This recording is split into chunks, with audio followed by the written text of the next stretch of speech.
Her Land Rover's headlights cut weakly through the swirling snow, engine still running as if awaiting her return. The driver's door stood open against the strengthening blizzard, letting white powder accumulate across the seat. Her medical kit lay open on the passenger side, instruments arranged with a methodical precision colleagues would instantly recognize. A single boot print led away from the vehicle into the gathering storm, its edges already softening under fresh snowfall. Where did Dr. Sarah Mitchell vanish on that bitter January night, responding to an emergency that would prove to be her last? In the isolated valleys of Cumbria's Lake District, the fells keep their secrets beneath layers of stone, soil, and silence. Sarah moved through the farming communities of western Cumbria with a particular authority that came from being both outsider and essential service provider. At 35, she had established herself over 8 years as a respected large animal veterinarian, building Lakeland veterinary practice from a single-handed operation into a thriving 3-vet clinic serving the region's scattered farms. Her Land Rover was a familiar sight on the narrow lanes connecting remote holdings, its mud-spattered green bulk navigating weather and terrain that deterred less determined visitors. She understood the rhythms of farming life in ways many incomers never grasp. Tom Wilkinson, a client whose sheep farm lay near Crummock Water, would later tell investigators. Sarah respected that this landscape shapes people as much as people shape it. She never talked down to farmers, never dismissed traditional knowledge, but brought modern science alongside it. That's rare, someone who bridges those worlds without diminishing either. This carefully balanced approach had earned Sarah the trust of even the most conservative farming families, generations deep in the Cumbrian soil and traditionally suspicious of outsiders. Her practice flourished not just through professional skill, but through genuine integration with the communities she served, attending agricultural shows, joining the mountain rescue team as their animal specialist, developing a reputation for absolute reliability regardless of weather or hour. January 7th, 1993 was the last day anyone saw Dr. Sarah Mitchell alive. Winter in the Lake District tests even those born to its harshness.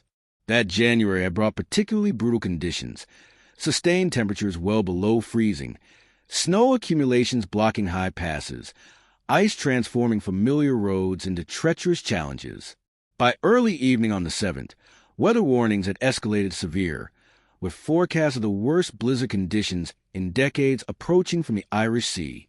Most sensible people were already home, supplies stocked, livestock secured, preparations made for potential power outages. Sarah's assistant, Jenny Cooper, had been closing the Cockermouth Clinic when an emergency call came through at 5:47 p.m.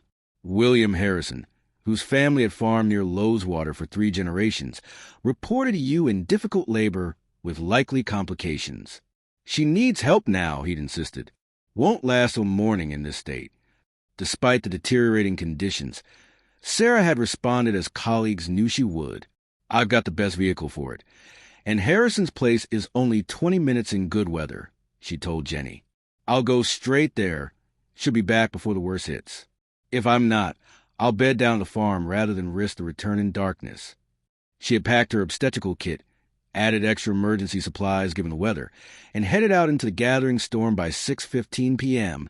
The clinic's log showed her expected arrival at Harrison's Brocklefell farm around 6:45 p.m., allowing for the increasingly difficult conditions.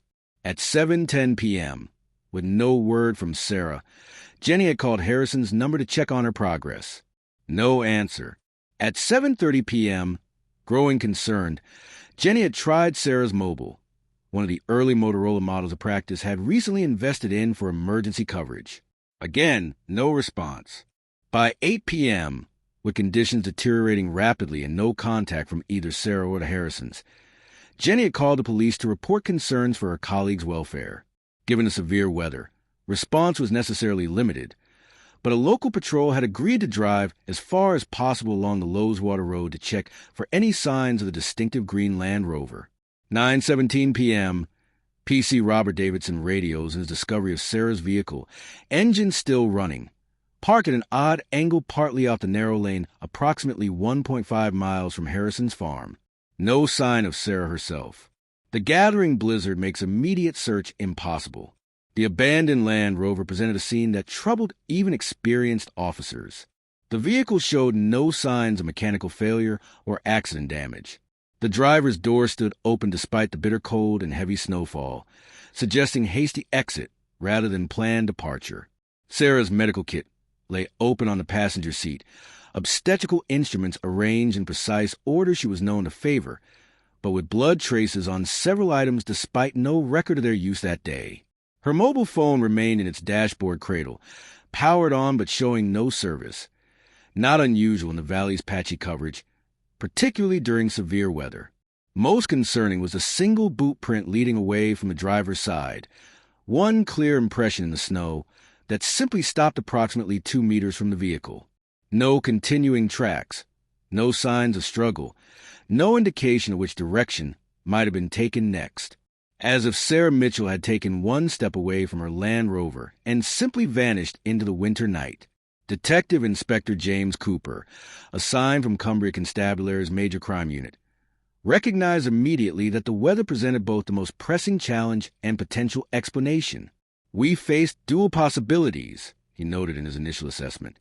Either Dr. Mitchell encountered difficulties related to the extreme conditions, or the storm is concealing evidence of something more concerning. The blizzard simultaneously creates urgency for search operations and renders them nearly impossible to conduct effectively. This assessment proved grimly accurate, as weather conditions prevented comprehensive search efforts for the next 36 hours. The blizzard intensified throughout the night of January 7th and continued through the 8th, dropping over 2 feet of snow across the region and creating drifts exceeding 6 feet in exposed areas. Roads became impassable even to emergency vehicles, cutting off many outlying farms completely. It was January 9th before conditions improved enough for properly coordinated search operations to begin. By that time, any tracks or evidence in the immediate vicinity of the Land Rover lay buried beneath fresh snow.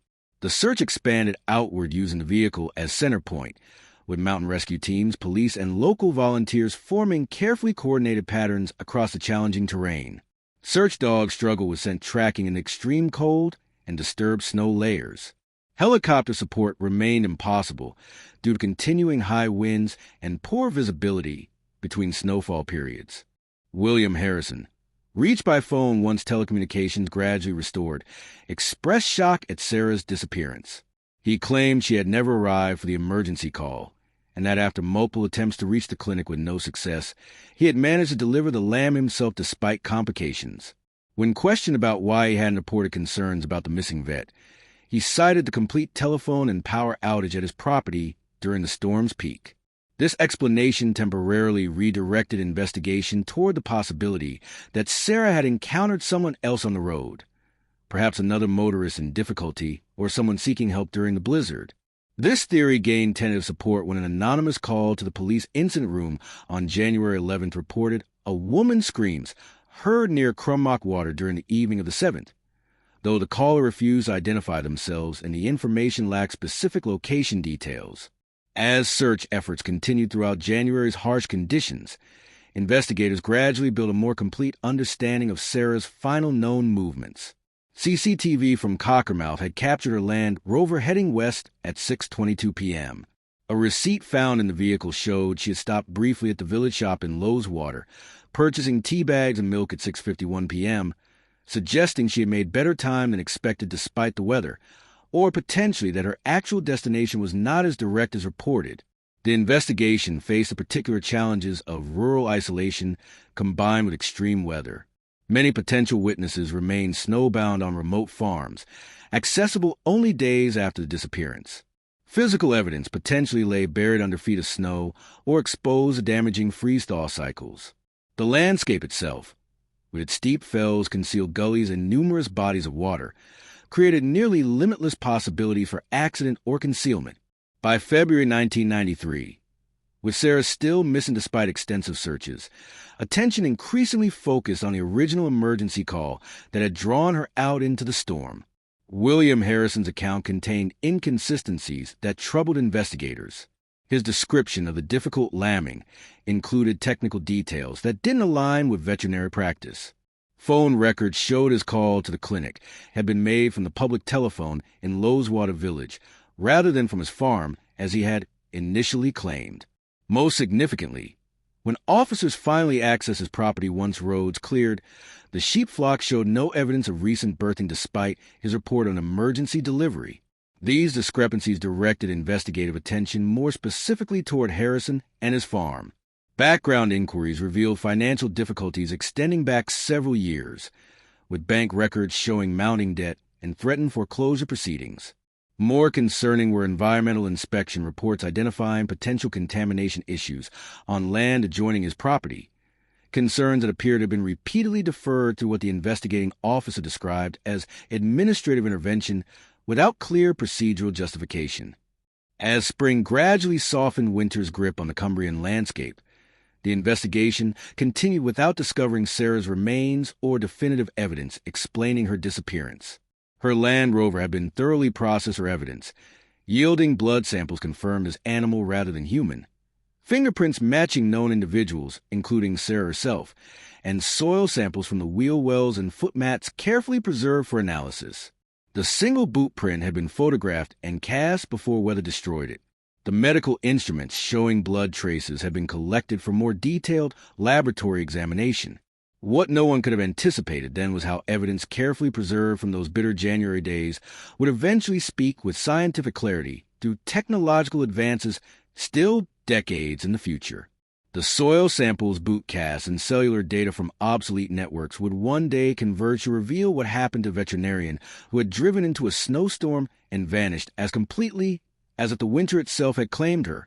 The fells of Cumbria had closed around Sarah Mitchell, their ancient silence temporarily concealing answers that would eventually emerge through patience, persistence, and scientific advances capable of hearing what the landscape had witnessed on that snow-blinded January night.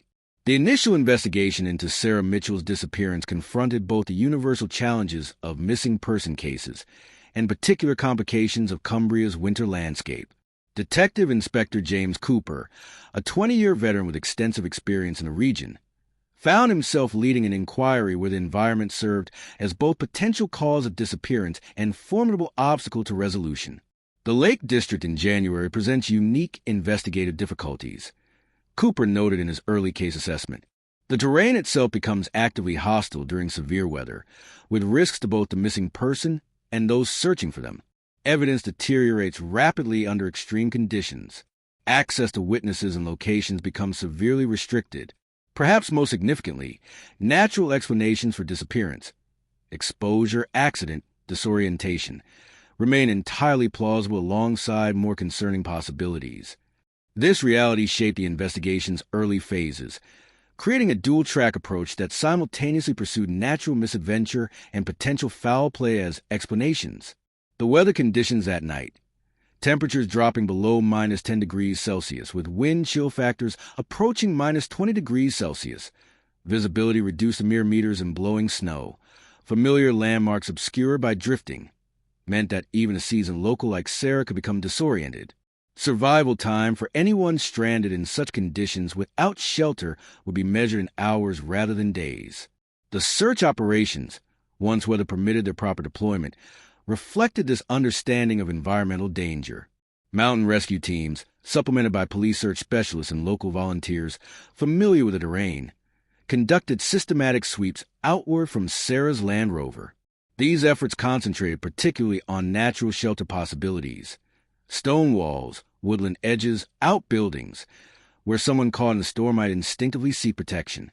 Water courses received special attention, given their danger to disoriented walkers and the possibility of concealing evidence beneath ice cover.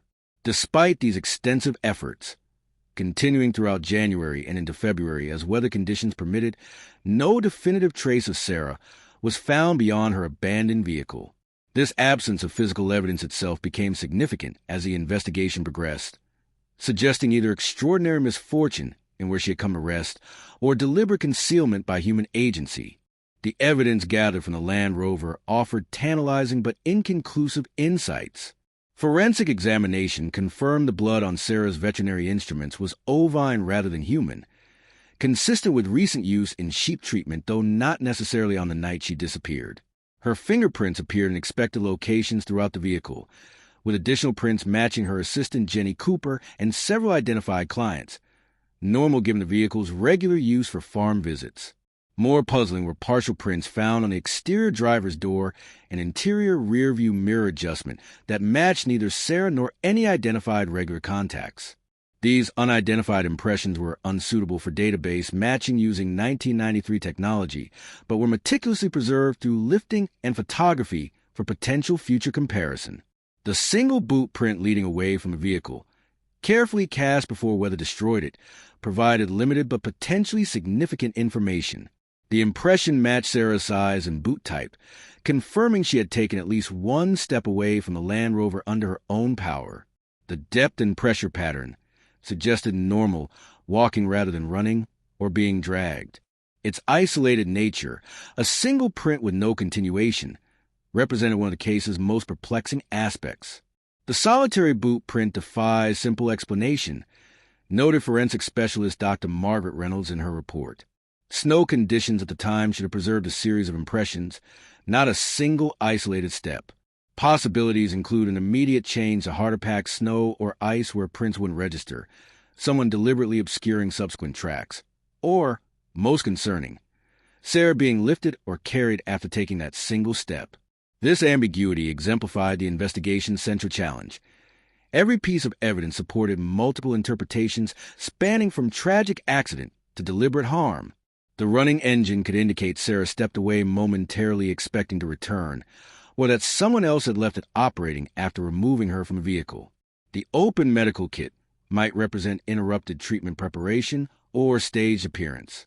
The isolated location could reflect simple misfortune or deliberately chosen seclusion for a harmful intent. The anonymous call reporting screams near Crummock Water initially appeared to offer more definitive indication of foul play. Received on January 11th, the male caller refused to identify himself but provided specific details. A woman was screaming near the north end of Crummock Water on Thursday night, around 7:30 or 8. I was checking sheep and heard it clearly despite the wind. Sounded desperate. Not just someone calling for help, but true fear. Stopped suddenly, cut off mid-scream. This report prompted intensive search efforts around the described location, approximately 2 miles from where Sarah's Land Rover had been found. These searches yielded no physical evidence, but established that sound could indeed carry surprising distances in the valleys despite storm conditions, lending credibility to the caller's account. Multiple attempts to trace the call or identify the caller through appeals proved unsuccessful, a situation Cooper found consistent with rural communities' reluctance to become formally involved with police matters rather than necessarily suspicious. Continuing investigation into the original emergency call that had drawn Sarah out that night revealed increasingly troubling inconsistencies. William Harrison's account of assisting with difficult lambing without veterinary help included technical inaccuracies that farmers with his experience would unlikely make. His claim of total power and telephone outage was contradicted by electrical grid records showing his farm retained partial service throughout the storm.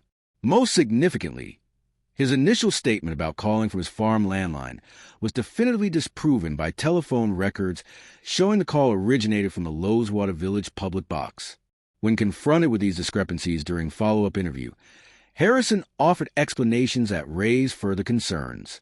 He claimed to have driven to the village to call when his farm line became unreliable, but could not explain why he would make such a journey in dangerous conditions rather than waiting until morning for a non-emergency spring lambing. He suggested the technical errors in his lambing description resulted from poor recollection under stress, though he had been farming sheep for over 30 years. When asked directly why Sarah's vehicle was found on a lane not leading directly to his farm, he responded with uncharacteristic anger. "I'm not responsible for where she drove or what happened after she left the main road." This reaction prompted deeper background investigation into Harrison himself. Financial records revealed his farm had been struggling for several years, with mounting debt to agricultural suppliers and multiple mortgage extensions. Land registry documents showed he had sold parcels of ancestral holdings progressively over the previous decade, reducing his operation to approximately one-third its original size. Most recently, he had entered negotiations with Northlake Development Corporation regarding potential sale of his remaining acreage, negotiations that appear to have stalled shortly before Sarah's disappearance. The most significant discovery came through Environmental Agency records, which identified a series of water quality concerns in streams running through Harrison's property. These reports, dating back several years, documented elevated chemical levels consistent with industrial waste contamination rather than normal agricultural runoff. Unusually, these concerns have been repeatedly noted, but enforcement actions consistently deferred through what one agency officer described as unusual administrative intervention at senior regional levels. This environmental angle intersected with Sarah's professional activities in potentially significant ways. Colleagues at her veterinary practice revealed she had been investigating an unusual pattern of sheep health issues throughout the Loweswater area over the preceding 18 months. Her clinical records documented reproductive failures, unexplained neurological symptoms, and elevated mortality in flocks from multiple farms sharing watershed connections. She had been conducting independent water and soil testing, consulted with environmental specialists, and compiling what her assistant described as a comprehensive case file on something she considered a significant public health concern. This case file was notably absent from both Sarah's home and practice when investigators conducted initial searches.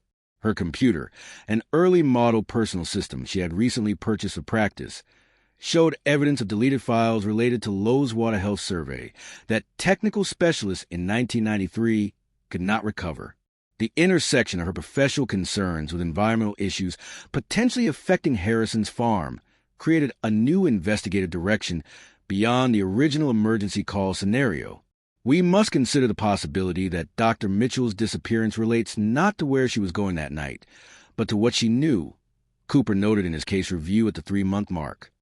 If she had identified environmental contamination affecting livestock and potentially human health, with economic implications for multiple farming operations, this creates motive extending beyond individual opportunity to broader conspiracy involving financial and reputational protection. This theory gained support through subsequent investigation of Northlake Development Corporation, which revealed connections to waste management operations in industrial regions of northwest England. Corporate records showed subsidiaries previously cited for improper disposal practices, with several directors having financial interests in both development and waste management sectors.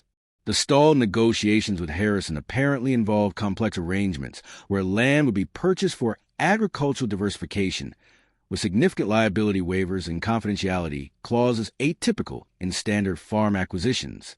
The environmental angle directed renewed attention to physical evidence collected from Sarah's Land Rover. Soil samples from the wheel wells and floor mats, initially examined only for location identification, underwent more specialized testing for chemical composition. These tests, though limited by 1993 capabilities, identified synthetic compounds inconsistent with natural soil content, particularly elevated levels of heavy metals and petroleum derivatives that suggested industrial rather than agricultural origin. Most significantly, tire track impressions photographed near Sarah's vehicle before weather destroyed them showed patterns not matching her Land Rover or known emergency response vehicles. These tracks, crossing a lane at an angle suggesting a vehicle had pulled alongside hers before continuing across adjacent fields, had initially been attributed to farm machinery. Closer analysis of tread patterns indicated a heavy commercial vehicle more consistent with industrial equipment than agricultural use. By April 1993, as spring finally softened winter's grip on the landscape, the investigation had established compelling circumstantial connections between Sarah's disappearance and potential environmental crimes affecting multiple farming operations around Loweswater. The challenge remained translating these theoretical connections into definitive evidence linking specific individuals to her disappearance. Without Sarah's remains, physical evidence of harm, or cooperative witnesses from a close-knit farming community, the investigation remained fundamentally incomplete despite its broadening scope. Continued searches throughout the spring focused increasingly on water features, Crummock Water itself, but also the network of streams, drainage channels, and small tarns scattered throughout the area. Specialized dive teams faced challenging conditions even after ice melt, with limited visibility, complex underwater topography, and the sheer extent of potential search areas. These efforts yielded no definitive findings despite methodical coverage of high-probability locations. As 1993 progressed toward summer, with Sarah still missing after 6 months, the active investigation necessarily transitioned toward periodic review status. Her Land Rover had been thoroughly processed for evidence, with all materials properly preserved for potential future examination as techniques evolved. Her professional records and personal effects remained secure for reference and eventual return to family. The witness statements, environmental testing results, and financial investigations were comprehensively documented for potential reopening if new information emerged. For Sarah's parents, who had traveled from their retirement home in Yorkshire repeatedly throughout the investigation, this transition brought particular anguish. The limbo of neither resolution nor closure, of continuing absence without confirmed loss. For her colleagues at the veterinary practice, it meant adjusting to permanent rather than temporary absence, with Jenny Cooper eventually purchasing the business and maintaining Sarah's client relationships across the farming community. William Harrison continued operating his reduced farming operation, weathering financial challenges through what neighboring farmers described as unexplained income sources that stabilized his position without obvious agricultural improvement. The environmental concerns identified in local watersheds remained under investigation by regulatory agencies, though with limited public disclosure or enforcement action. The anonymous caller who reported screams never came forward despite repeated appeals. What no one in those early years could have anticipated was how physical evidence preserved from the initial investigation would eventually speak with scientific clarity through technology still decades from development in 1993.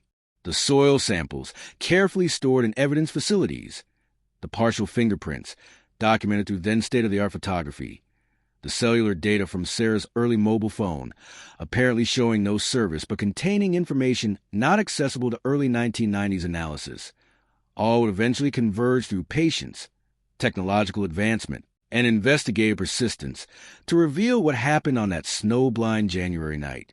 The initial investigation had laid essential groundwork, preserving critical evidence, documenting relevant relationships, establishing preliminary connections that would eventually support case resolution when science finally provided tools capable of extracting the full story recorded in microscopic soil particles, partial fingerprints, and fragmentary digital data that had waited 30 years for technology to advance sufficiently to reveal their secrets. The farming connection that ultimately proved central to solving Sarah Mitchell's disappearance emerged through her dedicated veterinary work investigating an unusual pattern of sheep diseases throughout the Loweswater area. What had begun as routine large animal practice had gradually evolved into methodical epidemiological research as Sarah identified troubling health patterns that transcended individual farm management practices. In 2020, 27 years after Sarah vanished, Detective Chief Inspector Rachel Morgan assumed leadership of Cumbria Constabulary's Cold Case Review Unit. A native Cumbrian with specialized training in environmental criminology, Morgan brought fresh perspective to cases with distinctive regional dimensions. Her review of the Mitchell file began with a comprehensive reassessment of Sarah's professional activities in the months before her disappearance, aspects that the original investigation had explored but lacked scientific context to fully evaluate. Cold cases often contain their own solutions hidden in plain sight, Morgan noted in her initial assessment. Sarah Mitchell wasn't just a victim. She was a scientist conducting structured investigation into environmental abnormalities affecting livestock health. Understanding exactly what her research had uncovered becomes as important as traditional forensic evidence in establishing motive and responsibility.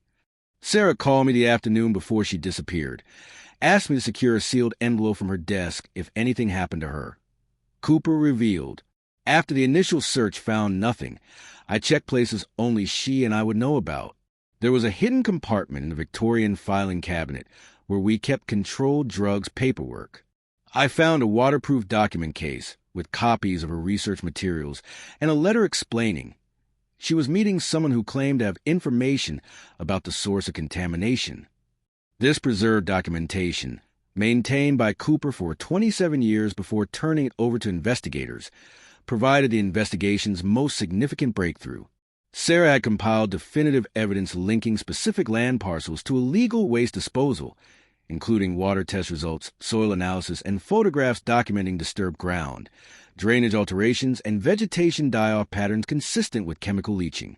Most critically, she had mapped exposure pathways showing how contaminants traveled through watershed systems to affect livestock on surrounding farms. The material included a handwritten note dated January 7th, 1993, the day she disappeared. Meeting W.H. Tonight Re, Northfield site. Claims to have documentation of corporate authorization for disposal operations. Suspicious of timing given recent inquiries, but potentially crucial evidence for regulatory action. Taking precautionary measures as discussed with J.C. This note transformed understanding of Sarah's fatal journey into the snowstorm. Rather than responding to an emergency veterinary call as officially recorded, she had apparently arranged to meet William Harrison specifically regarding her environmental investigation. The emergency call had been pretense, designed either to provide innocent explanation for her presence near his property during the storm, or as deliberate lure to isolate her in vulnerable circumstances. The farming connection extended beyond Harrison personally to implicate community knowledge and selective silence. Re-interviews with elderly residents, conducted with the benefit of nearly 3 decades distance from events, revealed awareness that had been carefully concealed from the original investigation. There were rumors about what really happened to those land parcels Harrison sold, admitted former farm worker Thomas Atkinson, now in his 80s. Trucks would come at night, always during poor weather when visibility was limited. They had access through the old forestry tracks rather than main roads. Everyone understood asking questions wasn't healthy. Too many families had financial connections to those arrangements, too much money flowing through a community that had been struggling for generations. This community awareness had transformed into protective silence when Sarah's investigations began approaching sensitive areas. Several farmers acknowledged privately redirecting her questions away from certain properties or suggesting livestock symptoms resulted from conventional causes. The anonymous call, reporting screams, never traced during the original investigation, took on new significance as potential evidence of community member attempting to assist without directly confronting powerful local interests. Sarah encountered a rural version of organized crime. Morgan observed, not dramatic urban gangs, but quiet agricultural conspiracy. Farmers protecting collective financial interests through shared silence, regulatory officials compromised through family connections, corporate entities exploiting economic desperation in declining rural communities. Her scientific methodology and outsider perspective allowed her to see patterns those within the system were incentivized to ignore. The most damning evidence emerged from corporate records obtained through court orders directed at Northlake successor companies. Internal memoranda from December 1992 explicitly discussed concerning veterinary inquiries in the Loweswater operational area and recommended local management of the situation to establish community relationships. An email dated January 6, 1993, the day before Sarah's disappearance, authorized extraordinary compensation for resolved access issues with specific reference to the Mitchell situation. This documentary evidence transformed what had been circumstantial connection into direct causal relationship. Sarah's environmental investigation had been specifically identified as a threat by corporate interests benefiting from illegal waste disposal. Resolution had been explicitly authorized with financial incentive. Harrison, as local farming connection and primary beneficiary of the disposal arrangement, had arranged a meeting that led to her disappearance during weather conditions that would maximize isolation while minimizing effective search response. The farming connection had finally revealed both motive and method in Sarah's disappearance. Her veterinary work investigating livestock health had inadvertently documented environmental crimes with multi-million-pound implications. Her scientific training had allowed her to recognize patterns others missed or deliberately ignored. Her professional commitment to animal welfare and public health had placed her in direct opposition to financial interests, sustaining multiple farming operations through illegal waste disposal payments. This context explained why her research materials had been targeted for removal during the original investigation, why community silence had been so comprehensive despite extensive search efforts, and why no witnesses had come forward despite the probability of knowledge within the close-knit farming community. The conspiracy of silence had protected not just individual perpetrators, but an entire economic system built around environmental exploitation. By 2021, Morgan's team had established comprehensive understanding of how Sarah's work investigating sheep disease connected directly to her disappearance and presumed murder. Her veterinary epidemiology had documented illegal toxic waste disposal affecting livestock health across multiple farms. Her scheduled meeting with Harrison the night, she vanished had apparently centered on obtaining documentation of corporate authorization for these disposal operations. The network of farming interests financially benefiting from continued contamination provided both motive for her silencing and community structure for maintaining secrecy afterward. What remained missing was definitive physical evidence connecting identified suspects directly to Sarah's disappearance and presumed murder. This final element would emerge not through documentary reconstruction, but through technological advances applied to physical materials preserved since the original investigation. The soil samples, partial fingerprints, and cellular data that had waited patiently for nearly 3 decades would finally reveal their secrets through scientific capabilities that had evolved specifically to address the limitations encountered in 1993. The farming connection had exposed the why behind Sarah Mitchell's disappearance. Advanced technology would finally reveal the how, completing the evidential chain needed to bring accountability after 28 years of silence. The technological breakthrough that ultimately transformed the Mitchell investigation from compelling theory to prosecutable case emerged through scientific advancements that would have seemed like science fiction during the original 1993 inquiry. What had been impossible for Detective Inspector Cooper and his team to extract from evidence they had methodically preserved became increasingly accessible as forensic capabilities evolved to detect, identify, and analyze microscopic traces that had waited patiently for decades to reveal their secrets. In September 2021, DCI Rachel Morgan initiated comprehensive re-examination of all physical evidence, using the most advanced analytical techniques available. This approach represented recognition that many cold cases contain their own solutions within preserved materials, solutions that remain inaccessible until technology advances sufficiently to unlock them. Cold case resolution often hinges on asking new scientific questions of old evidence, Morgan explained during a case briefing. The original investigators gathered materials using best practices of their time, preserving evidence whose full value could only be realized when analytical capabilities evolved to match investigative needs. The first major breakthrough came through environmental DNA analysis of soil samples recovered from Sarah's Land Rover in January 1993. Traditional examination had identified synthetic compounds suggesting industrial rather than agricultural origin, but lacked precision in determining specific contaminant profiles or source locations. Modern environmental DNA techniques, developed primarily for ecological research and pollution monitoring, offered unprecedented capability to identify both biological and chemical signatures decades after collection. Dr. James Reynolds, a forensic environmental scientist at the University of Manchester, conducted this specialized analysis using technologies developed for climate research and endangered species monitoring. His findings proved revolutionary for the investigation. The soil contained a chemical fingerprint as distinctive as human DNA, Dr. Reynolds reported. I identified a specific mixture of heavy metals, industrial solvents, and pharmaceutical manufacturing byproducts that creates a unique signature. Most significantly, this exact chemical profile matches only one documented waste source in northern England, effluent from the Northlake Chemical Processing Facility in Widnes that operated between 1987 and 1996. When asked if this combination could be found naturally or through agricultural contamination, Reynolds was unequivocal. This specific chemical mixture could only result from direct disposal of Northlake processing waste. The concentration levels and preservation in the soil sample indicate primary exposure rather than secondary contamination. In modern terms, we would describe this as a chemical DNA match with statistical certainty exceeding standard criminal evidence requirements. This scientific certainty transformed understanding of Sarah's movements on the night she disappeared. The soil in her Land Rover could only have come from direct contact with Northlake industrial waste that had no legitimate presence in agricultural Cumbria, but matched exactly what her veterinary investigation had been documenting through water and soil testing. More significantly, the concentration and composition suggested recent exposure to primary disposal material rather than diluted environmental contamination. The soil evidence indicates Sarah encountered freshly disposed waste material the night she disappeared, Morgan explained.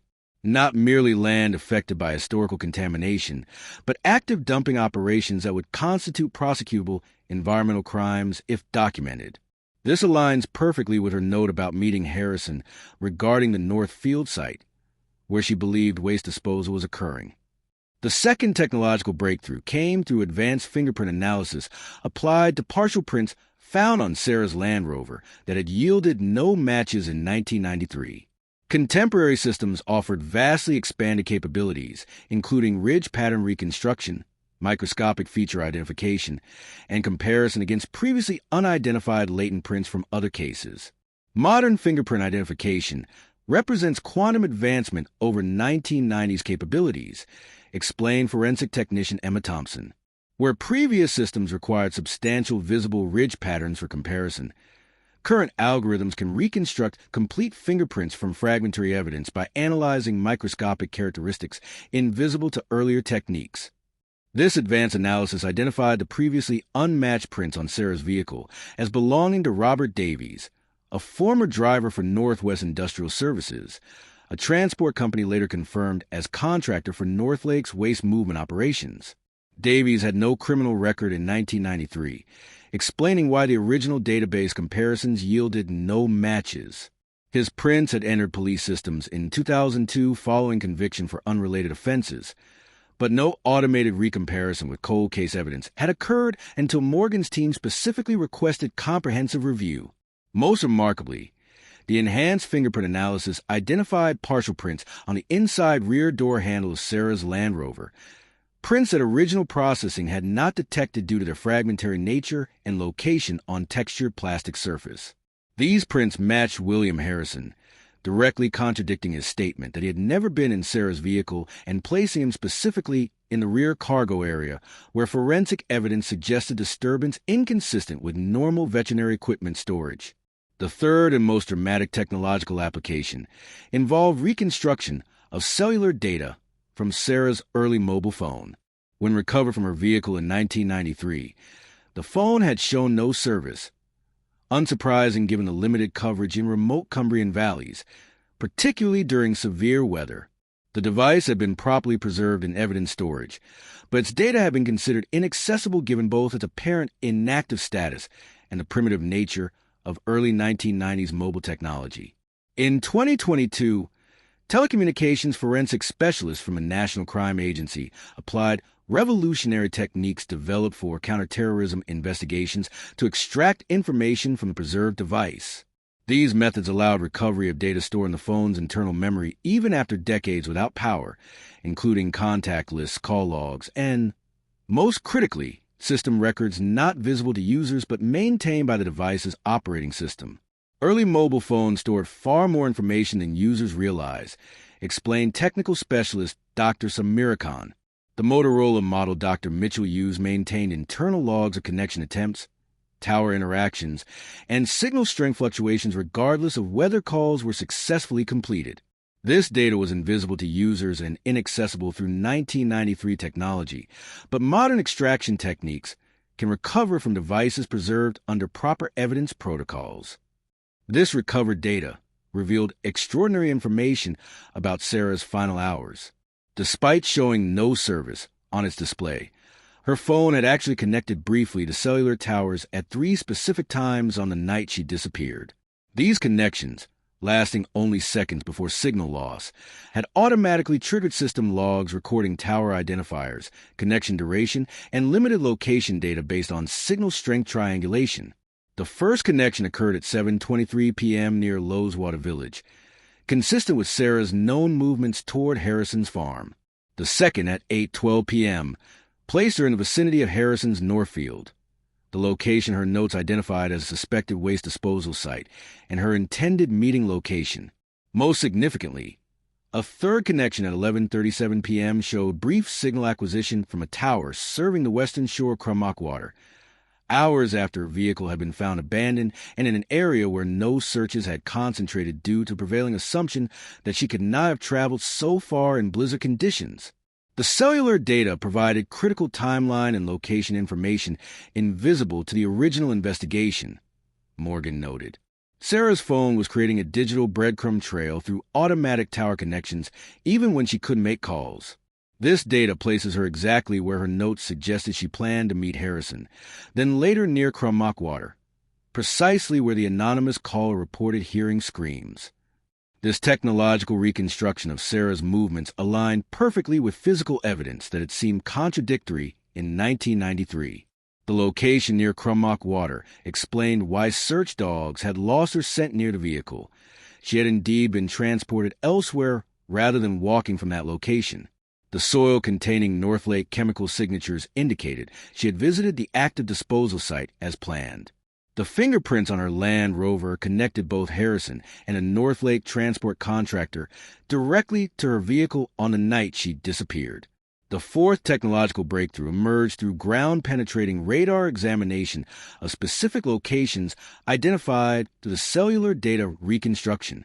This technology, unavailable for large-scale deployment during the original investigation, used electromagnetic pulses to create detailed subsurface imaging without physical disruption. Modern systems offer both greater depth penetration and significantly enhanced resolution compared to early versions, allowing detection of anomalies buried beneath decades of soil accumulation. When deployed along the western shore of Crummock Water near, where the cellular data placed Sarah's phone, the radar identified a distinctive subsurface anomaly approximately 2 meters below current ground level. The shape and density characteristics matched what technicians described as probable human remains with associated disruption of natural soil layering consistent with deliberate burial. This location, on land owned by Harrison's brother-in-law and accessible via private farm tracks without using public roads, would have been virtually impossible for the original investigation to identify without specific intelligence. The subsequent excavation, conducted with forensic archaeological protocols, recovered human remains later confirmed through dental records and DNA comparison as Sarah Mitchell. Forensic anthropological examination identified fractures consistent with blunt force trauma to the skull as the probable cause of death. Most significantly, the soil surrounding her remains contained the same distinctive chemical profile identified in the Land Rover samples. The North Lake waste signature that linked the burial site directly to the illegal disposal operation Sarah had been investigating.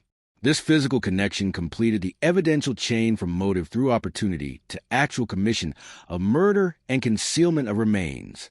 The technological convergence solved what traditional investigation couldn't. Observed forensic coordinator James Wilson. Environmental DNA analysis identified the specific waste materials and their corporate source. Fingerprint reconstruction placed Harrison and the transport driver in Sarah's vehicle. Cellular data reconstruction mapped her movements to locations the original investigation couldn't have known about. Ground-penetrating radar found remains that had been deliberately concealed in locations selected specifically to evade conventional search patterns. These technological breakthroughs extended beyond identifying what had happened to Sarah to reconstructing precisely how events had unfolded that January night. The scientific evidence established a timeline where Sarah had indeed met Harrison as arranged, visited the Northfield waste disposal site, as her notes indicated, and documented what she found, likely including photographs or samples that would have provided conclusive evidence of environmental crimes.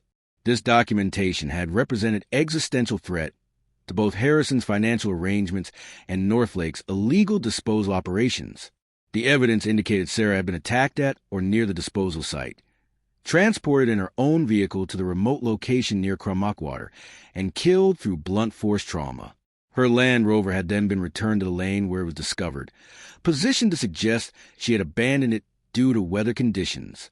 The severe blizzard had both complicated immediate search response and obliterated physical evidence that might have directed attention toward the actual crime scene or burial location. On March 15, 2022, Cumbria Constabulary arrested William Harrison, now 78, on charges of murder, conspiracy, and obstruction of justice in connection with Sarah Mitchell's death.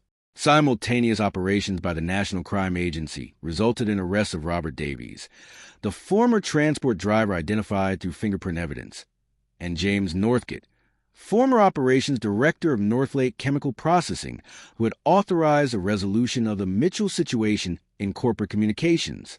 When confronted with the technological evidence against him, the environmental DNA connecting Sarah directly to the waste disposal operation, the fingerprint identification placing him in her vehicle, the cellular data mapping her movements to locations he had access to, Harrison's carefully maintained facade finally cracked. She wouldn't stop asking questions, he acknowledged during formal interview. Wouldn't accept that some matters are best left alone. She'd found enough to destroy everything, not just me, but half the farms in the valley. When she started talking about water table contamination and public health risk, testing wells and streams feeding the lakes, it went beyond livestock concerns to threatening the entire community. What happened was regrettable but necessary. One person against the livelihoods of dozens of families. In farming, sometimes harsh decisions must be made for the greater good. This confession, combined with scientific evidence establishing both the environmental crimes Sarah had been investigating and a direct connection to her murder, created an insurmountable case despite the 29 years that had passed. The technological breakthrough had not just identified perpetrators, but reconstructed events with scientific precision that transcended both the passage of time and the community's silence that had initially impeded investigation. For Sarah's elderly parents, the technological resolution brought answers they had sought for half their lives. The scientific certainty finally explained what happened to their daughter, while confirming their unwavering belief that she would never have abandoned her responsibilities voluntarily. The recovery of her remains, though deeply painful, allowed for proper burial after nearly 3 decades of uncertainty, a ritual closure they had been denied, while her case remained unresolved. The technology that found Sarah has given us answers we fear would die with us, her father stated following Harrison's arrest. It cannot return our daughter, but it has returned the truth about what happened to her, a truth we always believed would eventually emerge, though we sometimes fear we wouldn't live to see it. This truth, preserved in microscopic chemical signatures, partial fingerprints, and digital data from obsolete technology, had waited patiently for science to advance sufficiently to give it voice. The technological breakthrough had transformed absence into certainty, speculation into evidence, and a decades-old mystery into a prosecutable case that would finally bring accountability for a dedicated veterinarian whose only crime had been professional commitment to the welfare of animals and people in her care. The respected farmer who orchestrated Sarah Mitchell's murder had cultivated a public reputation so thoroughly at odds with his private actions that his arrest in March 2022 created profound cognitive dissonance throughout Cumbria and beyond. William Harrison, third-generation sheep farmer, parish council chairman, mountain rescue volunteer, and visible leader in search efforts for Sarah, stood revealed as a calculated killer who had exploited every aspect of his community, standing to both commit and conceal his crime for nearly 3 decades. In the small, interconnected communities of the Western Lake District, Harrison represented more than just another resident. At the time of Sarah's disappearance in 1993, he had embodied a particular vision of Cumbrian farming identity, the stalwart figure maintaining traditional practices despite economic pressures, the community leader who organized responses to shared challenges, the local authority whose knowledge of landscape and livestock commanded automatic respect from even the most qualified outsiders. Harrison wasn't merely a respected individual. Noted rural sociologist Dr. Margaret Wilson, who studied community dynamics during the prosecution phase. He represented an idealized archetype, the authentic Cumbrian sheep farmer standing against modernization, agricultural consolidation, and external pressures. This symbolic status provided extraordinary protective camouflage for his criminal activities, creating an almost instinctive community reluctance to consider him capable of violence. This carefully constructed public persona had evolved over decades of deliberate community positioning. Born to farming parents in 1944, Harrison had inherited the family operation in his early 20s, when traditional hill farming still provided reliable livelihood.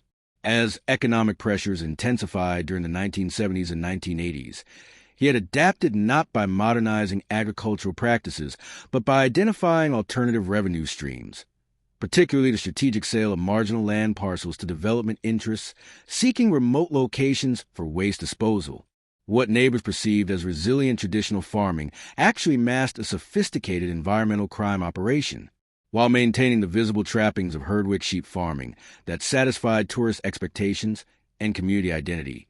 Harrison had systematically transformed portions of his property into concealed industrial waste repositories. The economic stability that peers attributed to superior farming acumen actually derived from regular payments for continued access to these disposal sites and ongoing silence regarding their existence. Harrison created the perfect cover through performance of authentic rural identity, observed criminal psychologist Dr. James Thompson. He maintained enough legitimate farming operations to justify his presence in the landscape, while developing hidden revenue streams through environmental exploitation. When Sarah's investigation threatened this arrangement, he leveraged the community's standing this performance had created to organize her elimination with minimal risk of suspicion. The parish council chairmanship provided crucial institutional protection for these activities. Harrison had deliberately sought local political position not from civic commitment but strategic necessity, ensuring he received early warning of regulatory inspections, influenced planning decisions affecting his property, and maintained relationships with officials whose cooperation or inattention facilitated continued operations. His leadership role during community emergencies, particularly flooding and severe weather events, further reinforces public image as a central community resource rather than environmental predator. This positioning explained how thoroughly Harrison had controlled the narrative following Sarah's disappearance.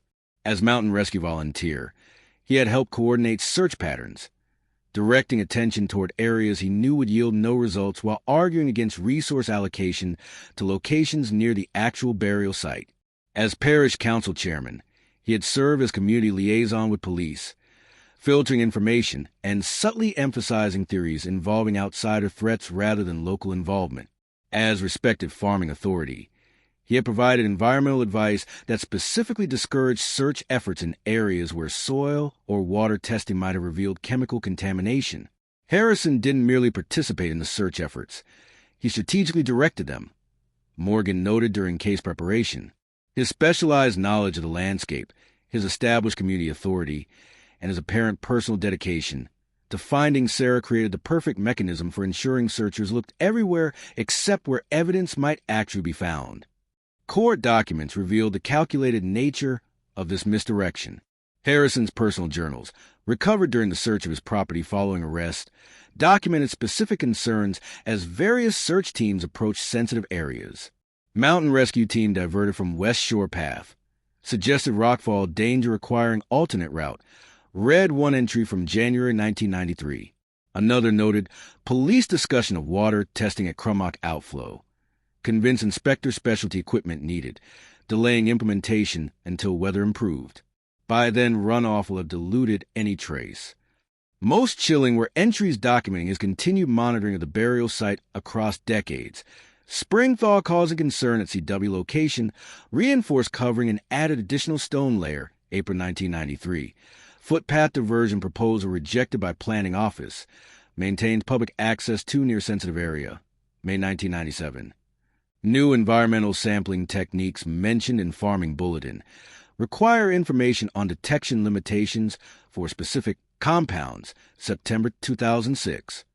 These writings revealed how Harrison had maintained both physical concealment of his crime and psychological separation from its implications. The same meticulous attention he applied to farming operations extended to evidence management, regular assessment of the burial location, ongoing research into detection capabilities that might threaten discovery, and continuous refinement of cover stories should questions ever arise about his activities on the night Sarah disappeared. The psychological compartmentalization required for this decades-long deception proved particularly fascinating to forensic psychologists assessing Harrison following his arrest. Despite maintaining apparent normal functioning, running his farm, participating in community activities, even developing new personal relationships after his wife's death in 2007, he had simultaneously sustained elaborate monitoring and concealment operations regarding both Sarah's remains and the environmental crimes that had motivated her murder. Harrison exemplifies a particular category of offender rarely encountered in rural contexts, explained Dr. Thompson after conducting extensive interviews. He maintained separate psychological frameworks for different aspects of his life, with minimal cross-contamination between his public persona and criminal activities. This wasn't merely lying or hiding behavior. It was construction and maintenance of parallel identities functioning simultaneously within the same individual. This psychological structure explained how the respective farmer had participated in annual memorial services for Sarah organized by the veterinary practice, standing solemnly among community members while knowing exactly what had happened to her. It clarified how he had continued working with subsequent veterinarians, examining his livestock, maintaining professional relationships while having eliminated their colleague for uncovering his environmental crimes. Most disturbingly, it illuminated how he had maintained apparently genuine friendships with people who had suffered directly from his actions, including farmers whose water supplies as waste disposal operations had contaminated. The community impact of Harrison's unmasking extended far beyond immediate shock at his arrest.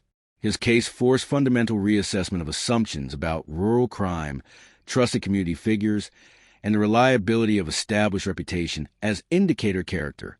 The respected farmer who had shaped local identity for decades had simultaneously been orchestrating environmental crimes and concealing murder, a contradiction that challenged core beliefs about rural community transparency and knowledge of neighbors.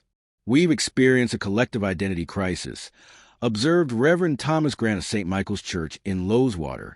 "Our community understanding was built around certain fundamental assumptions, that we truly know our neighbors through generations of shared experience, that traditional farmers represent moral continuity in changing times, that landscape shapes character in ways that promote essential decency." Harrison's actions have forced us to question all these assumptions simultaneously. This questioning manifested in concrete community changes following Harrison's arrest.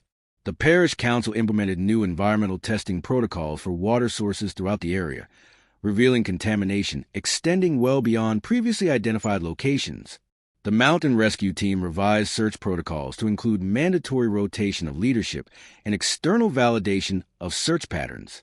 Most significantly, the farming community established formal whistleblower protections for veterinarians and environmental specialists working throughout the region, explicitly acknowledging professional obligations that might sometimes conflict with local economic interests. For the veterinary practice Sarah had established, Harrison's unmasking brought particular complexity. Jenny Cooper, who had purchased the practice after Sarah's disappearance and maintained it until her retirement in 2018, had treated Harrison's livestock for decades while preserving evidence of her predecessor's environmental investigation. The current practice owners face a challenge of maintaining professional relationships with farming clients while acknowledging their profession's role in eventually exposing environmental crimes affecting those same clients. Sarah represented the highest ideals of veterinary medicine, noted current practice owner Dr. David Morris. Her commitment extended beyond individual animal welfare to environmental public health, precisely the comprehensive perspective our profession aspires to maintain. Her murder specifically for exercising these professional responsibilities forces uncomfortable reflection on the vulnerabilities practitioners still face when economic interests conflict with scientific findings. As Harrison's case proceeded toward trial, prosecutors constructed a comprehensive narrative of how the respective farmer had leveraged his community's standing to both commit murder and maintain decades of deception afterward. The evidence presented established not just his direct involvement in Sarah's death, but the elaborate performance of respectability that had placed him beyond serious consideration during the original investigation. Harrison didn't merely commit a crime. He weaponized a community standing to ensure he remained above suspicion, Prosecutor Elizabeth James explained during opening statements. He participated in searches while knowing exactly where Sarah's remains were concealed. He advised police based on his unparalleled local knowledge, while deliberately misdirecting them from relevant locations. He comforted concerned neighbors while being directly responsible for their distress. This represents not just murder, but profound betrayal of community trust extended across decades. This betrayal resonated particularly strongly with jurors from similar rural communities, who recognized both the status Harrison had held and the manipulation of shared values his deception represented. The technological evidence, establishing through scientific certainty his presence at key locations and direct involvement in both environmental crimes and murder, proved irrefutable despite defense attempts to challenge forensic methodologies. The documentation from his own journals, revealing continuous calculated maintenance of his deception across 29 years, eliminated any possibility of characterizing his actions as momentary error of judgment rather than sustained criminal enterprise. On November 14, 2022, the jury returned unanimous guilty verdicts on charges of murder, conspiracy to commit environmental crimes, and perverting the course of justice. Judge Rebecca Harrington. in delivering a life sentence with 30-year minimum term that ensured the 78-year-old Harrison would remain in prison for his remaining years, specifically cited extraordinary calculation and decades of deception as aggravating factors justifying the maximum available penalty. "You didn't merely commit heinous acts," Harrington stated during sentencing. "You constructed an entire false existence as community leader and search participant that you maintained for 29 years. You exploited community trust, local knowledge, and respected standing to both commit your crimes and ensure they remained undetected. Your deception caused incalculable additional suffering to those already devastated by your actions. This represents the most profound betrayal of community values this court has encountered." For Sarah's parents, now in their late 80s, Harrison's conviction brought complex emotions alongside long-sought accountability. The technological evidence had finally explained what happened to their daughter while confirming their unwavering belief in her professional integrity. The recovery of her remains had allowed proper burial and memorial service after nearly 3 decades of uncertainty. The community acknowledgement of her veterinary work's importance provided recognition of her professional legacy beyond her status as victim. The technology found Sarah, but it was her own scientific work that ultimately revealed the truth, her father stated following Harrison's sentencing. She documented the environmental crimes that led to her murder so thoroughly that even 30 years couldn't erase the evidence. The respected farmer who organized searches while knowing exactly where she was buried couldn't anticipate how science would eventually expose both his environmental crimes and his ultimate violence in concealing them. In December 2022, as William Harrison began serving his life sentence in HMP Manchester, the environmental remediation efforts he had killed to prevent finally began in earnest. The Northern Environmental Protection Agency initiated comprehensive testing throughout the affected watersheds, identifying contamination sources and implementing extraction systems to prevent further spread. The lands Harrison had sold for waste disposal were designated for specialized remediation, expected to continue for decades, a process ironically similar to what might have occurred had Sarah's original findings been properly addressed in 1993.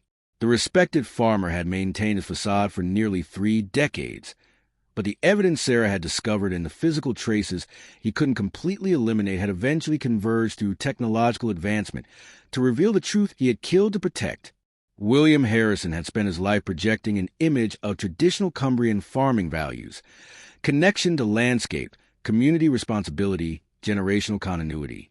His final contribution to that landscape, a carefully selected burial site for the veterinarian who had uncovered his crimes, had ultimately marked not just where Sarah lay, but the limits of his own ability to keep certain truths permanently concealed beneath carefully maintained performances of rural respectability. For the communities of Western Cumbria, Harrison's case created a watershed moment of collective self-examination. The respected farmer who had helped define local identity for decades had simultaneously been orchestrating environmental contamination affecting the very landscape that identity celebrated. The community leader who had organized responses to shared challenges had himself created the most significant threat to regional environmental health in generations. The trusted neighbor who had stood alongside grieving colleagues at memorial services had been directly responsible for their loss. Harrison's case forces us to recognize that performance can thoroughly override reality in close-knit communities, observed Dr. Wilson. His authentic farming knowledge, genuine landscape understanding, and actual community participation created a persona that deflected scrutiny precisely because it aligned with collective identity needs. The respected farmer was expected to embody certain values, the exact expectations that facilitated both his environmental crimes and his decades of deception after murdering the woman who discovered them. This observation captured the central paradox of the case. Harrison had been able to maintain his deception specifically because his established role in the community created expectations that normalized the very behaviors concealing his crimes. His careful management of the land, his knowledgeable discussions of farming challenges, his visible participation in community responses to adversity, all reinforced a persona that simultaneously hid and was hidden by the performance of traditional rural values he had maintained across decades. For Sarah Mitchell, whose dedication to veterinary practice and environmental health had cost her life, the final resolution brought a different kind of justice. The scientific methodology she had pioneered in investigating livestock disease patterns had ultimately been vindicated, with current practitioners acknowledging her work as decades ahead of standard protocols. The environmental contamination she had documented was finally receiving comprehensive remediation, protecting both animal and human health throughout the watershed. The professional courage she had demonstrated in pursuing evidence despite powerful opposing interests had become exemplary case study in veterinary ethics education across the UK. The respected farmer had maintained his deception for nearly 3 decades, but the scientific evidence Sarah had gathered and the physical traces Harrison couldn't eliminate had eventually converged through technological advancement to reveal what had truly happened on that snow-blind January night in 1993. William Harrison had spent his life tending sheep across the fells of Cumbria, presenting himself as guardian of traditional relationships between people and landscape. His final contribution to that relationship, burying the woman who threatened to expose his betrayal of the very land he claimed to revere, had ultimately revealed not just his individual crimes, but the dangerous mythology of rural infallibility that had protected him and others like him for far too long.